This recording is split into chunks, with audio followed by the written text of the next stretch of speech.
Did you know the war between the gods almost destroyed the entire universe?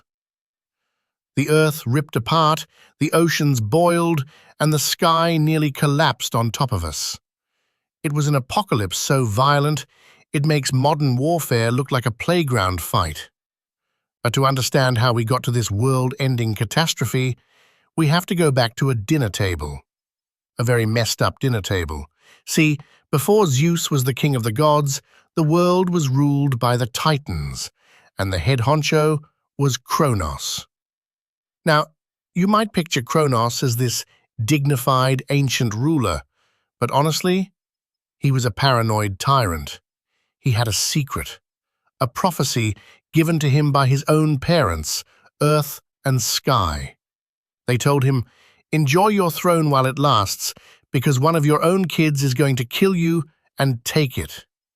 So, Kronos came up with a plan, a terrible, foolproof plan. He figured, if my kids are never born, they can't kill me. But he couldn't just stop having kids.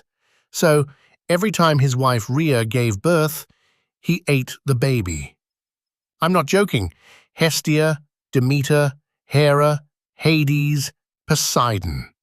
As soon as they came out, Kronos opened his mouth and swallowed them whole.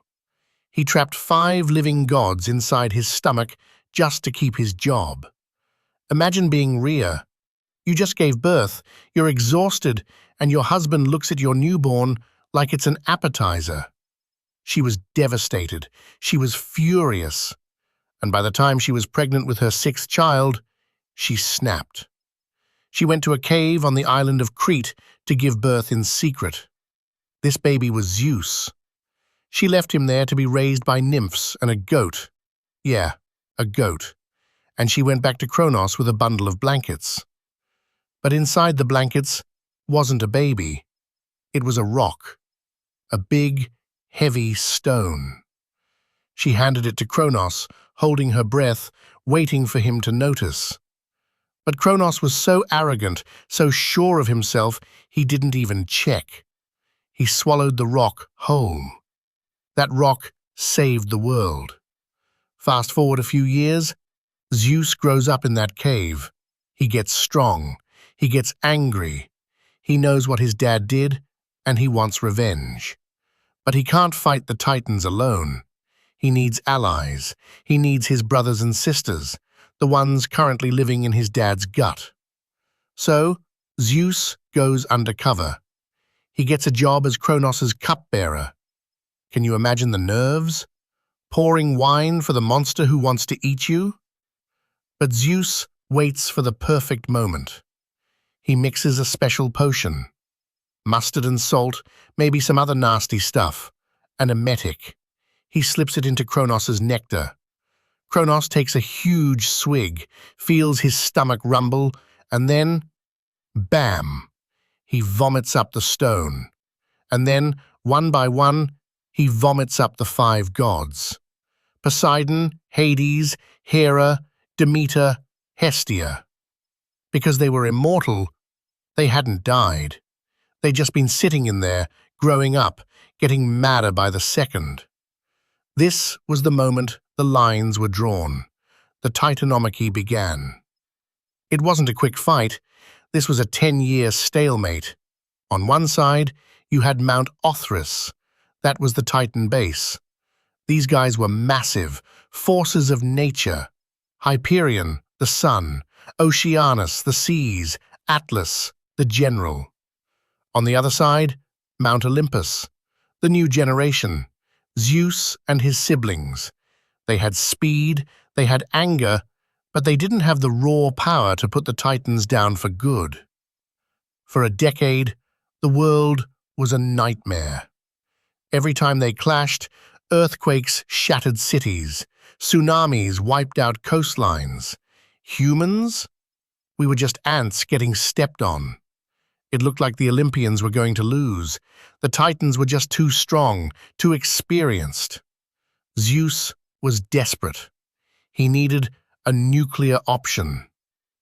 That's when his grandmother Gaia, the Earth itself, gave him a tip.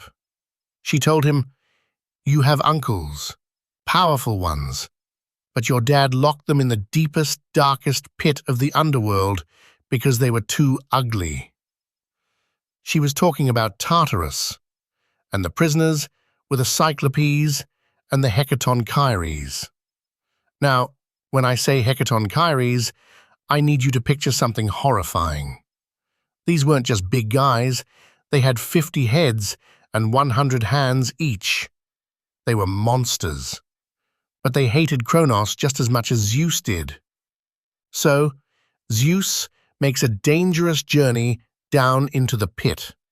He finds the jailers, kills them, and breaks the chains. He tells the monsters, "Help me kill my dad, and you're free." The Cyclopes were master blacksmiths. They were so grateful to be free that they went straight to work, forging weapons that would change the balance of power forever. For Hades, they made the Helm of Darkness. Put it on, and you become invisible. Not just hard to see, but completely undetectable. For Poseidon, they forged the Trident, a weapon that could shatter rocks and summon storms. And for Zeus, they made the Master Bolt. This wasn't just a lightning bolt. This was a weapon of mass destruction, a condensed spear of pure energy. With these weapons and 300 extra hands from the Hecatoncheires, the Olympians marched back to the surface. It was time to end this. The final battle took place on the plains of Thessaly, and it was absolute chaos. The Hecatoncheires marched to the front lines. Imagine 3 giants, each picking up a massive boulder with every single one of their 100 hands. That is 300 boulders flying through the air at once. It was a machine gun barrage of mountains. The sky went dark as the rocks blotted out the sun. The Titans were overwhelmed. They'd never seen anything like this. They were getting buried alive under a landslide of stone. Then Zeus stepped up. He didn't hold back. He unleashed the full power of the Master Bolt. The descriptions of this moment in mythology are terrifying. The air caught fire. The oceans boiled away into steam. The earth melted like wax. The heat was so intense, it reached down into the chaos beneath the world. Kronos and the Titans were blinded by the light, deafened by the thunder, and crushed by the rocks. For the first time in their immortal lives, they knew fear. They broke. The mighty Titans, the rulers of the cosmos, surrendered. But winning the war was the easy part. Now Zeus had to decide what to do with the losers. He couldn't kill them, they were immortal. So he did exactly what his father had done to the uncles. He chained them up and threw them into Tartarus, the deepest, darkest part of the underworld. And to make sure they never escaped, he set the Hecatoncheires to stand guard at the gates forever. But there was one Titan who got a special punishment: Atlas. Atlas was the general who led the Titan armies. Zeus wanted to make an example of him. He didn't lock him in a cage. Instead, Zeus dragged Atlas to the western edge of the world. He forced him to put his shoulders under the dome of the sky. And there he stands, even today in the myths, holding up the weight of the heavens so they don't crash down on the earth again. The war was over. The Olympians divided the world. Zeus took the sky, Poseidon took the sea, and Hades, well, he got the short straw and took the underworld. It was the dawn of a new age. The golden age of Kronos was gone. The age of Olympus had begun. But when you look at the story, really look at it. Was it a victory for justice? Or was it just a violent coup? Zeus fought against a tyrant who ate his children, only to become a king who threw his enemies into a pit of eternal darkness. So here's the question that keeps me up at night. If you were Zeus, Knowing your father ate your siblings and ruled with terror, would you have locked him away in Tartarus? Or would you have done something even worse? Let me know what you think in the comments.